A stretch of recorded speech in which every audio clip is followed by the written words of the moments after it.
Bonjour Marie. Bonjour Pascal. Bonjour Anna. Bonjour Marie. Alors Marie Quatrom, vous êtes meilleur ouvrier de France donc depuis 2000 dans la catégorie fromagerie. Et donc vous allez participer à la cuisine des étoiles. Et c'est vous notamment qui allez fournir les fromages. Qu'est-ce que c'est qui vous a convaincu de participer à cet événement de la cuisine des étoiles? La première chose, c'est votre intérêt à vous deux qui représentez les blogueurs. Et puis la deuxième chose, c'est le niveau des chefs aussi qui participent à ce repas.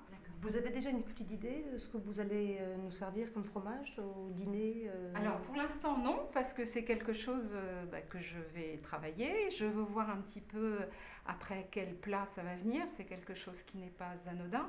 Et puis sûrement, surtout, avec quel breuvage ça va être dégusté. Et ça, c'est tout le travail qu'on va faire avec les chefs. Mais c'est vrai que c'est pas simple. Et à ce titre-là, la place du fromage dans un repas n'est pas toujours très simple. Quel est pour vous le moment préféré dans la journée pour déguster du fromage, vous personnellement?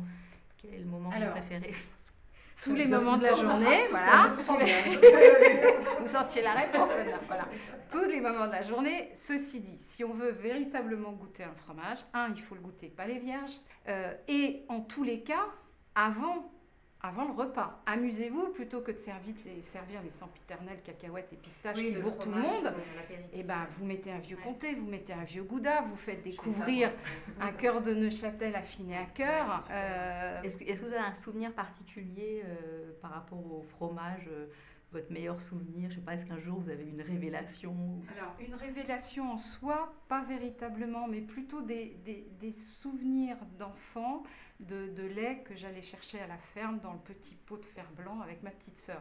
Et surtout, le souvenir de petite fille que j'ai, c'est comment un breuvage aussi bon peut venir d'un animal qui sent aussi mauvais. Enfin, c'était véritablement... Après, par la suite, c'est vrai que du lait au fromage, il n'y a eu qu'un pas. Donc, quand j'ai pu en faire mon métier, c'est vrai que j'en ai été heureuse. Maintenant que vous me connaissez un peu mieux au travers de ce que j'ai pu vous raconter, je veux bien, Pascal, Anna, Pascal, si vous voulez vous présenter. Donc, moi, je m'appelle Pascal Wix et en fait, j'ai un blog de cuisine depuis 8 ans. Donc, je cuisine tous les jours de manière complètement autodidacte et j'ai une passion pour le fromage. Voilà. Alors, donc, moi, je m'appelle Anna Palfré-Miquel. J'ai un blog qui s'appelle Annika Panika depuis un petit peu moins longtemps que Pascal, parce que ça ne fait que 6 ans. Et donc où je traite de la cuisine de tous les jours, une cuisine familiale avec des origines un peu différentes de par mes origines à moi. Je ne parle pas si souvent que ça de fromage, mais ça fait quand même partie... Ça va venir, mais ça fait partie du quotidien effectivement de la famille sans aucun problème. Écoutez, si vous voulez en savoir un petit peu plus, vous pouvez nous retrouver sur la page de Google+, à la rubrique de la cuisine des étoiles.